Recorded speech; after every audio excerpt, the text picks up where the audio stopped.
एक गोलू नाम का लड़का था। उसे खेलना कूदना बहुत पसंद था। उसे स्कूल जाना बिल्कुल भी पसंद नहीं था। वो रोज रोज कोई ना कोई बहाना बनाकर स्कूल की छुट्टी कर लिया करता था। एक सुबह जब वो उठा तो उसका मन स्कूल जाने का बिल्कुल नहीं किया। फिर वो कोई बहाना सोचने लगा और चुपचाप बिस्तर में लेटा रहा। जब गोलू की मम्मी उसे उठाने आई तब गोलू ने कहा, मम्मी, आज मेरे पेट में दर्द हो रहा है। मैं उठ भी नहीं पा रहा हूँ। आज मैं स्कूल नहीं जा पाऊंगा। गोलू की मम्मी समझ गई कि आज ये पेट दर्द का बहाना बना रहा है। उन्होंने गोलू को सबक सिखाने का फैसला किया और कहा, चिंता मत करो गोलू बेटा, मैं अभी डॉक्टर को बुला के लाती हूँ। और वो डॉक्टर को लेने चली गई। थोड़ी देर बाद जब डॉक्टर आया, मैं तुम्हारे इंजेक्शन लगा देता हूँ, थोड़ी देर में आराम आ जाएगा। और गोलू की मम्मी से कहा कि आज पूरा दिन गोलू को खाने में कुछ ना दे। ये सब सुनकर गोलू के होश उड़ गए। इंजेक्शन को देखकर उसने कहा, डॉक्टर अंकल, अब मुझे ठीक लग रहा है। लगता है मेरा पेट दर्द सही हो गया है।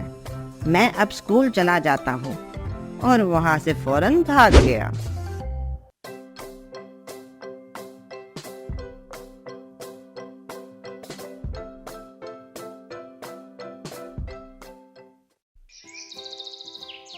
एक गांव में एक किसान रहता था। वह बहुत मेहनती था। उस किसान के 3 बेटे थे। वे बहुत ही आलसी थे।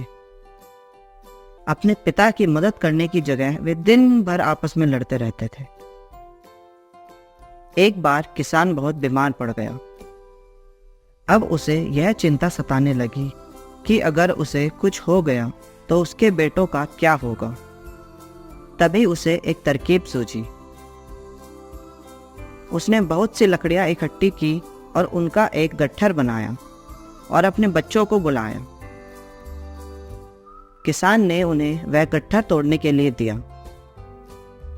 एक के बाद एक सबने भरपूर कोशिश की, लेकिन उस गट्ठर को तोड़ नहीं पाए।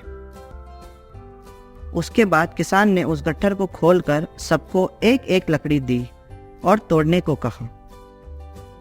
इस बार सबने झट से अपनी अपनी लकड़ी तोड़ दी।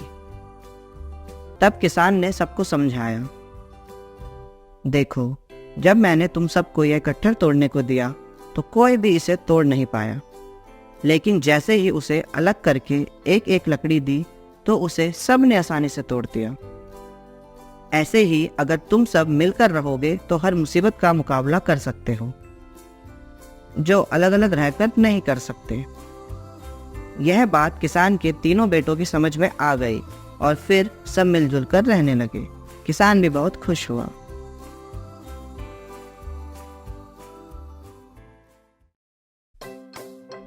किसी जंगल में एक लोमड़ी रहा करती थी। एक बार की बात है, उसे बहुत जोर की भूख लगी हुई थी, लेकिन बहुत ढूंढने पर भी उसे कुछ खाने को नहीं मिल रहा था। भूख से वो बहुत कमज़ोर महसूस करने लगी।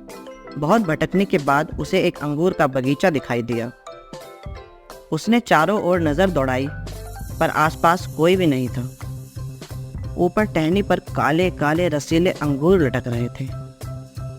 लोमड़ी के मुंह में पानी आ रहा था। उसने सोचा, काश मुझे अंगूर का एक गुच्छा मिल जाता तो मैं जी भरकर खा लेती।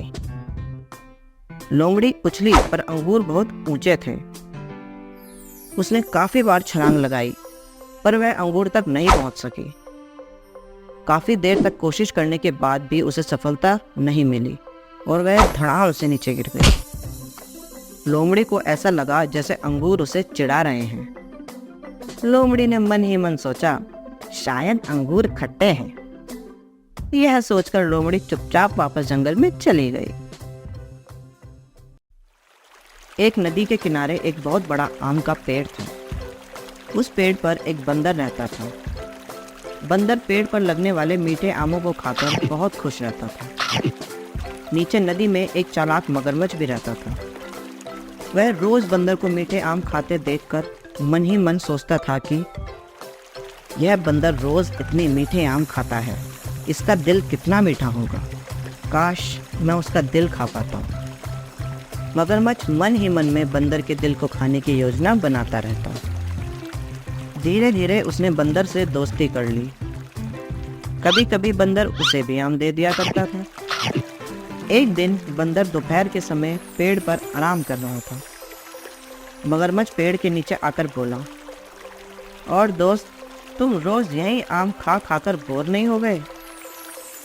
बंदर यह सुनकर बड़ा हैरान होकर बोला, क्या कोई दूसरी जगह भी है?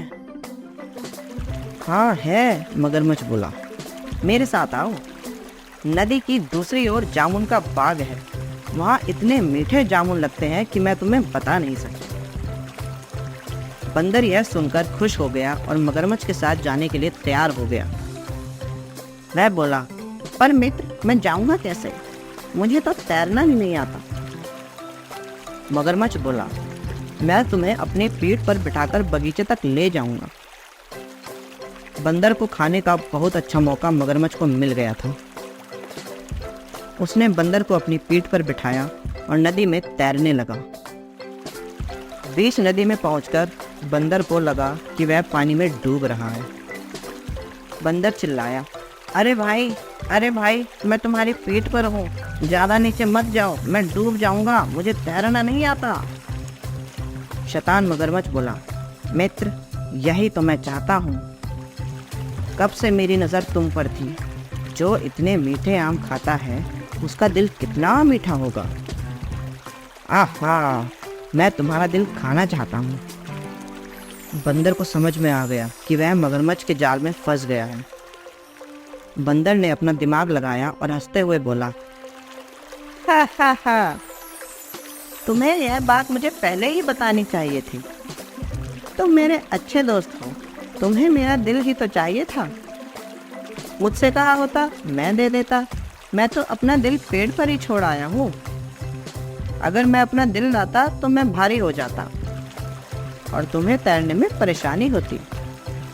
मगरमच्छ कुछ समझ नहीं पाया और बोला, तुम बंदर लोग अपने दिल को अपने शरीर में नहीं रखते हो? यह तो मुझे पता ही नहीं था। बंदर बोला, कोई बात नहीं दोस्त, तुम मुझे वापस पेड़ पर ले चलो। मैं पेड़ पर से दिल उतारकर तुम्हें दे दूंगा। मगरमच्छ बंदर को वापस किनारे पर पेड़ के पास ले आया। जैसे ही वे किनारे पर पहुंचे, बंदर उछलकर पेड़ की सबसे ऊंची डाल पर चढ़ गया और ऊपर से ही चिल्लाया, बेवकूफ मगरमच्छ, तुमने सोचा था कि तुम मुझे फंसा लोगे और मेरा दिल खा लोगे। तुम खुद ही मूर्ख बन गए। मेरा दिल मेरे पास ही रहता है। दोस्त समझकर मैंने तुम पर भरोसा किया था, पर तुम तो धोखेबाज हो।